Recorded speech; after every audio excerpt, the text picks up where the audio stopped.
Escribo esto bajo una fuerte tensión mental, ya que cuando llegue la noche habré dejado de existir. Sin dinero y agotada mi provisión de droga, que es lo único que me hace tolerable la vida, no puedo seguir soportando más esta tortura. Me arrojaré desde esta ventana de la burjadilla a la sórdida calle de abajo. Pese a mi esclavitud a la morfina, no me considero un débil ni un degenerado. Cuando hayan leído estas páginas atropelladamente garabateadas, quizás se hagan idea, aunque no completa, de por qué debo buscar el olvido o la muerte.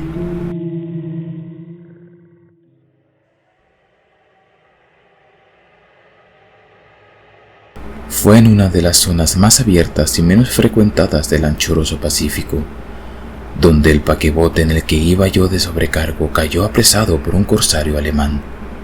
La Gran Guerra estaba entonces en sus comienzos, y las fuerzas oceánicas de los hunos aún no se habían hundido en su degradación posterior. Así que nuestro buque fue capturado legalmente, y nuestra tripulación tratada con toda la deferencia y consideración debidas a unos prisioneros navales. En efecto, tan liberal era la disciplina de nuestros opresores, que 5 días más tarde conseguí escaparme en un pequeño bote, con agua y provisiones para bastante tiempo. Cuando al fin me encontré libre a la deriva, tenía muy poca idea de cuál era mi situación. Navegante poco experto, solo sabía calcular de manera muy vaga por el sol y las estrellas que estaba algo al sur del Ecuador. No sabía en absoluto en qué longitud, y no se divisaba isla ni costa alguna. El tiempo se mantenía bueno, y durante incontables días navegué sin rumbo bajo un sol abrasador, con la esperanza de que pasara algún barco, o de que me arrojaran las olas a alguna región habitable. Pero no aparecían ni barcos ni tierra, y comencé a desesperar en mi soledad, en medio de aquella ondulante e ininterrumpida inmensidad azul. El cambio ocurrió mientras dormía. Nunca llegaré a conocer los pormenores, porque mi sueño, aunque poblado de pesadillas, fue ininterrumpido. Cuando desperté finalmente, descubrí que me encontraba medio succionado en una especie de lodazal viscoso y negruzco que se extendía a mi alrededor, con monótonas ondulaciones hasta donde alcanzaba la vista, en el cual se había adentrado mi bote cierto trecho.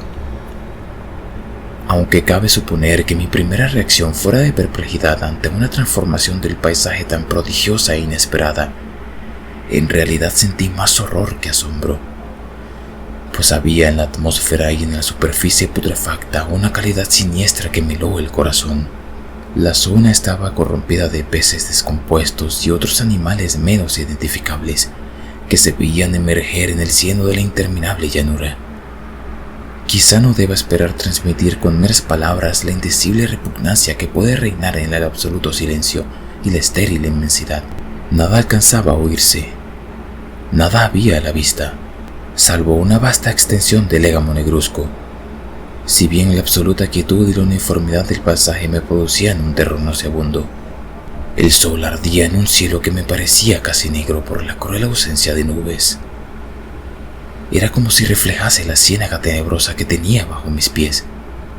Al meterme en el bote encallado, me di cuenta de que solo una posibilidad podía explicar mi situación. Merced a una conmoción volcánica, el fondo oceánico había emergido a la superficie, sacando a la luz regiones que durante millones de años habían estado ocultas bajo insondables profundidades de agua.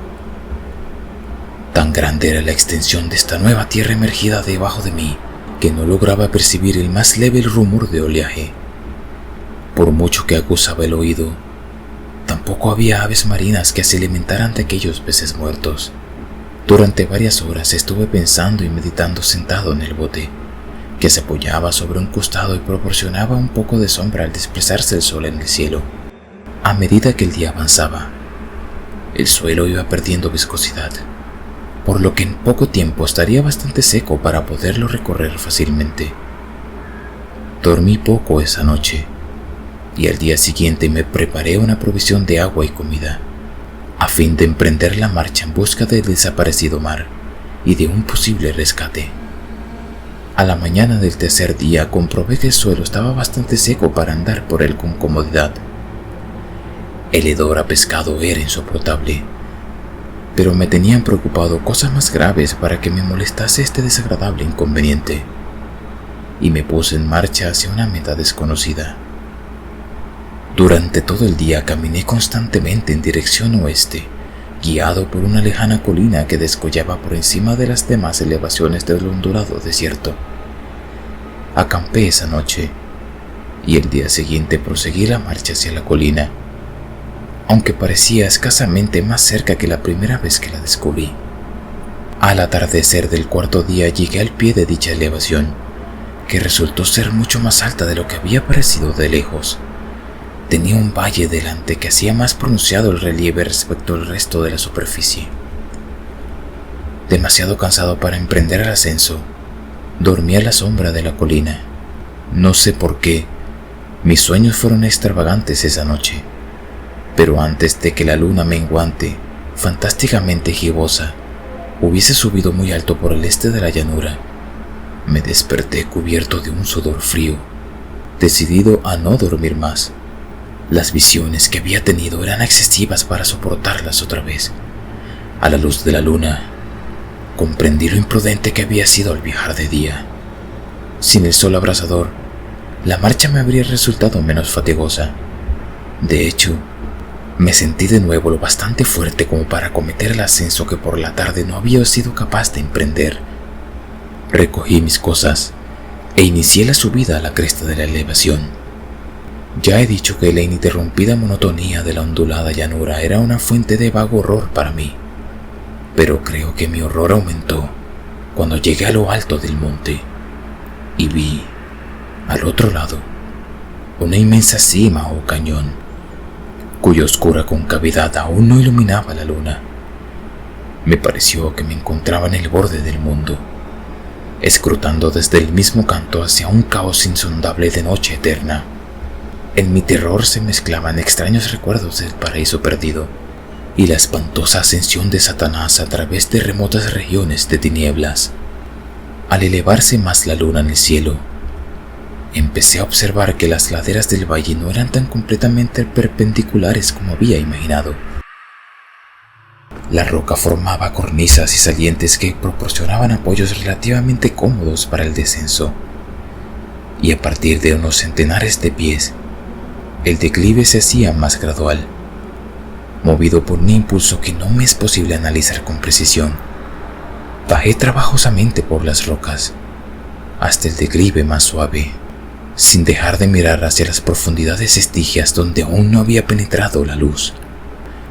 De repente, me llamó la atención un objeto singular que había en la ladera opuesta, el cual se erguía enhiesto como a un centenar de yardas de donde yo estaba.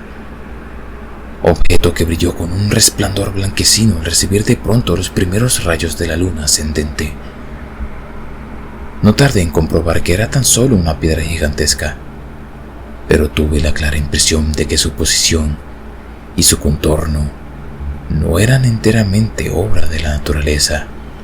Un examen más detenido me llenó de sensaciones imposibles de expresar, pues pese a su enorme magnitud y su situación en un abismo abierto en el fondo del mar cuando el mundo era joven, me di cuenta, sin posibilidad de duda, de que el extraño objeto era un monolito perfectamente tallado, cuya imponente masa había conocido el arte y quizá el culto de criaturas vivas y pensantes. Confuso y asustado, aunque no sin cierta emoción de científico o de arqueólogo, examiné mis alrededores con atención.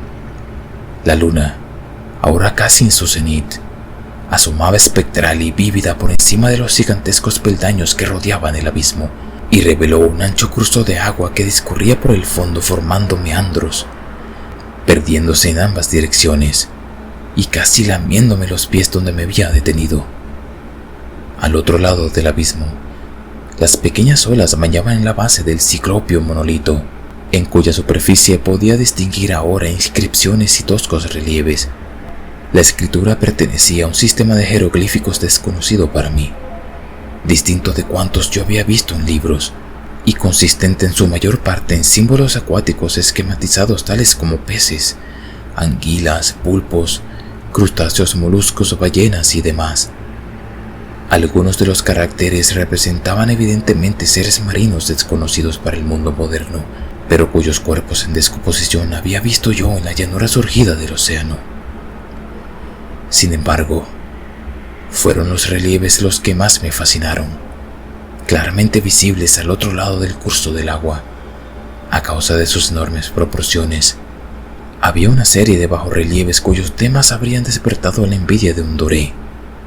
Creo que estos seres pretendían representar hombres, al menos cierta clase de hombres, aunque parecían retozando como peces en las aguas de alguna gruta marina, o rindiendo homenaje a algún monumento monolítico bajo el agua también. No me atrevo a descubrir con detalle sus rostros y sus cuerpos, ya que el mero recuerdo me reproduce náuseas, más grotescos de lo que podría concebir la imaginación de un Poe o de un Bulwer. Eran detestablemente humanos en general, a pesar de sus manos y pies palmeados, sus labios espantosamente anchos y flácidos, sus ojos abultados y vidriosos, y demás rasgos de recuerdos menos agradables. Curiosamente, parecían cincelados sin la debida proporción con los escenarios que servían de fondo, ya que uno de los seres estaba en actitud de matar una ballena de tamaño ligeramente mayor que él. Observé, como digo, sus formas grotescas y sus extrañas dimensiones, pero un momento después decidí que se trataba de dioses imaginarios de alguna tribu pescadora o marinera, de una tribu cuyos últimos descendientes deberían de perecer antes de que naciera el primer antepasado del hombre de Bildwant o del Neandertal. Aterrado ante esta visión inesperada y fugaz de un pasado que rebasaba la concepción del más atrevido antropólogo, me quedé pensativo, mientras la luna bañaba con misterioso resplandor el silencio canal que tenía ante mí. Entonces, de repente, lo vi. Tras una leve agitación que delataba su ascensión a la superficie, la entidad surgió a la vista sobre las aguas oscuras. Inmenso, repugnante, aquella especie de Polifemo saltó hacia el monolito como un monstruo formidable y pesadillesco, y lo rodeó con sus brazos enormes y escamosos, al tiempo que inclinaba la cabeza y profería ciertos gritos acompasados. Creo que enloquecí entonces. No recuerdo muy bien los detalles de mi frenética subida por la ladera y el acantilado, ni de mi delirante regreso al bote varado. Creo que canté mucho y que reí insensatamente cuando no podía cantar. Tengo el vago recuerdo de una tormenta, poco después de llegar al bote. En todo caso, sé que oí el estampido de los truenos y demás ruidos que la naturaleza profiere en sus momentos de mayor irritación.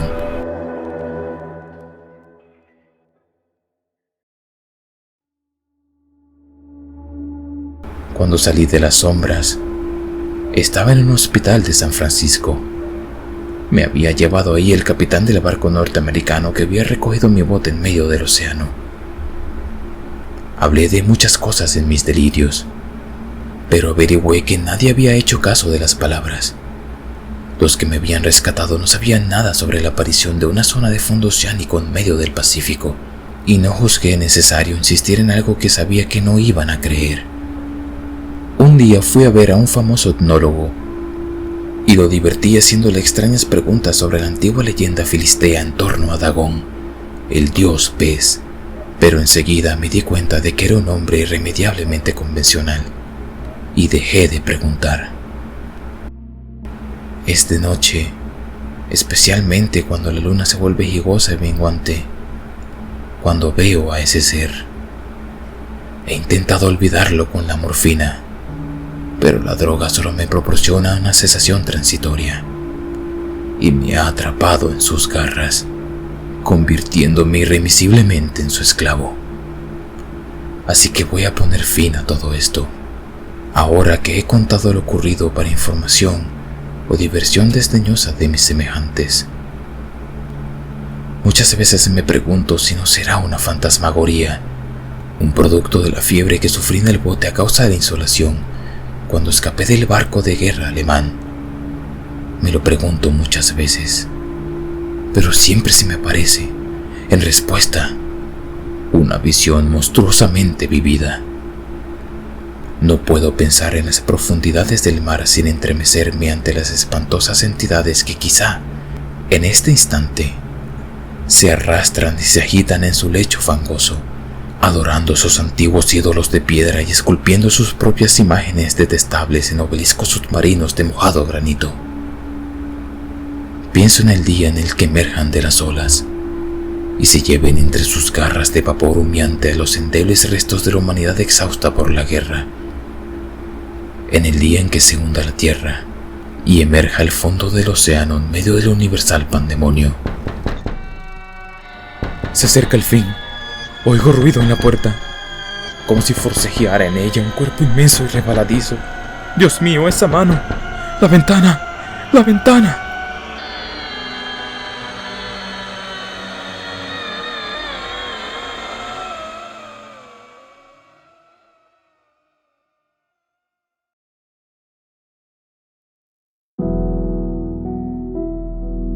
Amigos, ha pasado un largo tiempo, ¿no es así?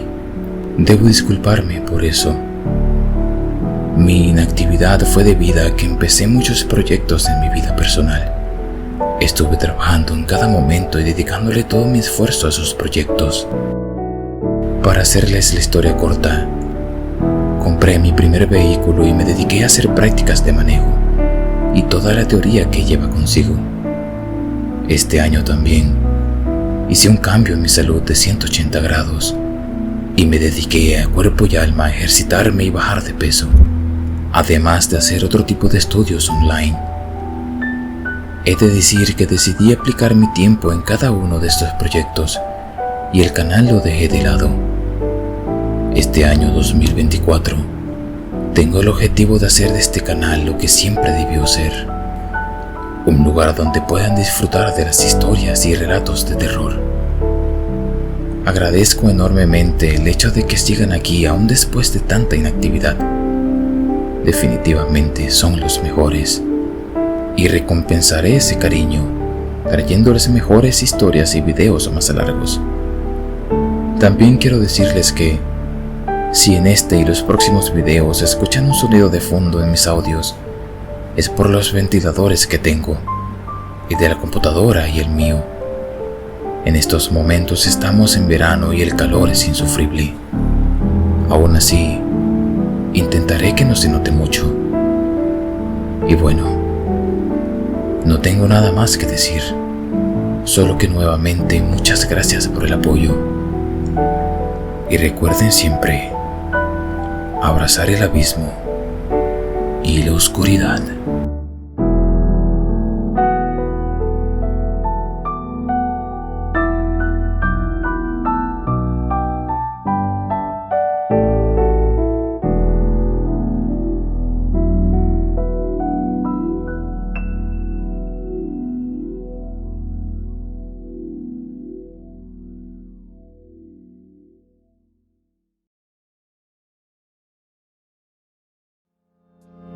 Espero que les haya gustado el video.